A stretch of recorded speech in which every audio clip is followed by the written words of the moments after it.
Hi friends, welcome back to வில்சிஸ் kitchen. இன்றைக்கி இந்த வீடியோவில் என்ன பார்க்க போகிறோம்னா காரா பிஸ்கட் எப்படி செய்யலான்னு பார்க்கலாம். அதுக்கு ஒரு கப் கோதுமை மாவு எடுத்திருக்கேன், 1/4 கப் மைதா மாவு எடுத்திருக்கேன். இது 200 கிராம். இப்போ நம்ம காரா பிஸ்கட் எப்படி செய்யலான்னு பார்க்கலாம். அதுக்கு தேவையான மாவை ரெடி பண்ணிடுவோம். முதல்ல ஒரு பவுல் எடுத்திருக்கேன். கோதுமை மாவு மைதா மாவு எல்லாத்தையும் நம்ம சளிச்சு எடுத்துக்கிடலாம். கோதுமை மாவு உள்ள ஆட் பண்ணிடுறேன், மைதா மாவு உள்ளே ஆட் பண்ணிக்கிடலாம். இதோட 1/4 டீஸ்பூன் சோடா உப்பையும் ஆட் பண்ணிக்கிடுதேன். 1/4 டீஸ்பூன் சோடா உப்பு ஆட் பண்ணிக்கிடுதேன். இது மூணையுமே நல்லா சளிச்சிடலாம்.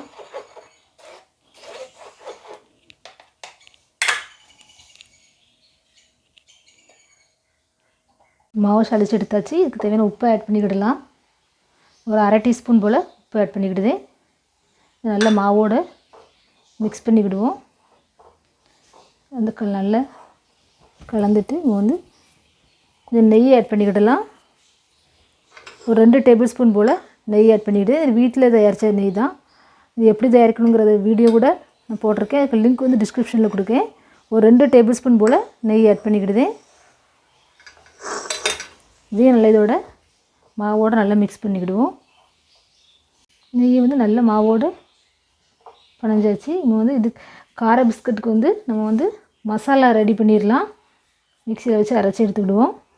கார பிஸ்கட்டுக்கு தேவையான மசாலாவை ரெடி பண்ணிடலாம். நான் ஒரு பவுலில் மல்லியில் எடுத்திருக்கேன். ஒரு மிக்ஸி ஜார் எடுத்து நம்ம அரைச்சி எடுத்துக்கிடலாம். இதை மல்லி இலையை உள்ளே ஆட் பண்ணிக்கிடுவோம். மல்லி இலையை ஆட் பண்ணிக்கிடுதேன். 2 மிளகா எடுத்துருக்கேன், அதையும் உள்ளே ஆட் பண்ணிவிடுது. நல்லா மைய அரைச்சி எடுத்துக்கிடலாம். பேஸ்ட்டாக அரைச்சி எடுத்து வச்சு இது நம்ம மாவோட மிக்ஸ் பண்ணிக்கிடலாம்.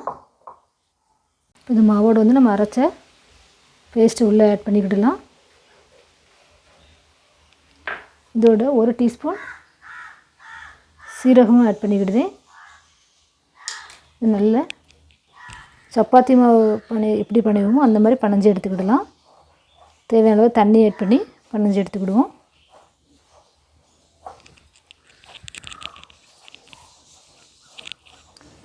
தண்ணி ஆட் பண்ணிக்கிடலாம். கொஞ்சம் கொஞ்சமாக ஆட் பண்ணி பனஞ்சு எடுத்துக்கிடுவோம்.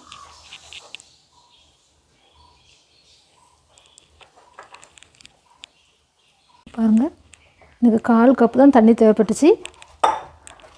நம்ம கொஞ்சம் கொஞ்சமாக ஆட் பண்ணி சப்பாத்தி மாவு படையிற மாதிரி பனஞ்சு எடுத்துக்கணும். தேவையான தண்ணி ஆட் பண்ணிக்கிட்டு நல்லா பனஞ்சிட்டு ஒரு 1/2 மணி நேரம் கழித்து நம்ம சப்பாத்தி உருட்டின மாதிரி உருட்டி நம்ம பிஸ்கட்க்கு கட் பண்ணி நம்ம பொரித்து எடுத்துக்கிடலாம் எண்ணெயில். இது மூடி வச்சிடலாம். ஒரு 1/2 மணி நேரம் கழித்து நம்ம உருட்டுவோம். 1/2 மணி நேரம் ஆகிட்டு நம்ம சப்பாத்திக்கு உருட்டுற மாதிரி சப்பாத்தி உருட்டிடுவோம்.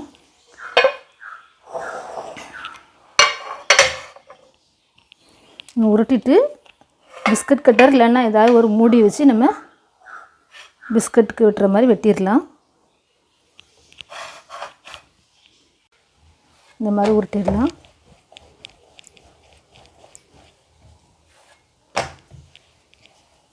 உருட்டி நல்லா கட் பண்ணிவிட்டு எண்ணெயில் எடுத்து பொரிச்சு எடுத்துக்கிடுவோம்.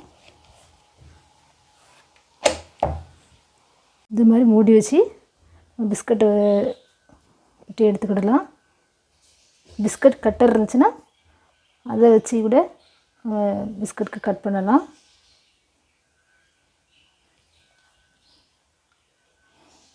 இந்த மாதிரி எல்லாத்துலேயும் நம்ம எடுத்துகிட்டு மீதி இருக்க பகுதியும் உருண்டை பிடிச்சி திரும்பியும் இதேமாரி உருட்டிக்கிடலாம். பண்ணி வச்சு இந்த மேலே இருக்க பகுதியை அப்படியே எடுத்துடலாம்.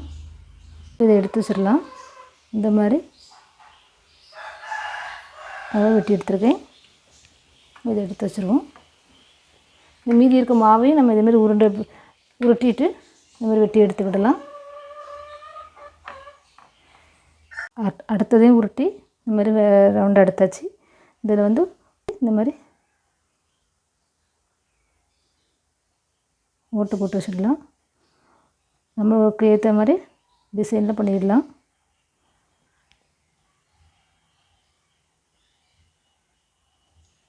இதையும் எடுத்து வச்சிடலாம். பாருங்கள், எண்ணெயில் போட்டு பொரிச்சு எடுத்துக்கிடுவோம். ஒரு கடாயில் பிடிச்சி நல்லா எண்ணெயை வச்சுருக்கேன். நல்லா ஹீட் ஆகிட்டு இப்போ வந்து பிஸ்கட் வந்து போட்டு பொரிச்சு எடுத்துக்கிடலாம். கொஞ்சம் மீடியம் ஃப்ளேம்லேயே வச்சு பொரிச்சு எடுத்துக்கிடுவோம்.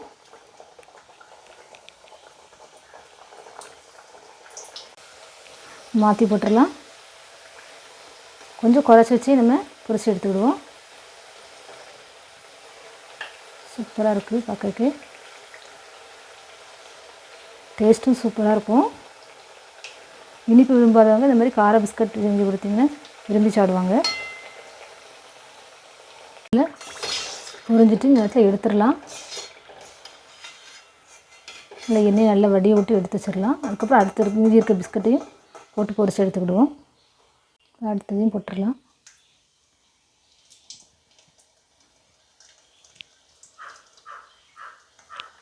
இதுமாதிரி ஈவினிங் நேரத்தில் ஸ்நாக்ஸ் மாதிரி சின்ன பிள்ளைங்களுக்கு செஞ்சு கொடுக்கலாம். பிள்ளைங்க நல்லா விரும்பி சாப்பிடுவாங்க. நிறைய ஸ்நாக்ஸ் ரெசிபி வந்து வீடியோ போட்டிருக்கேன், லிங்க் டிஸ்கிரிப்ஷனில் கொடுக்கேன்.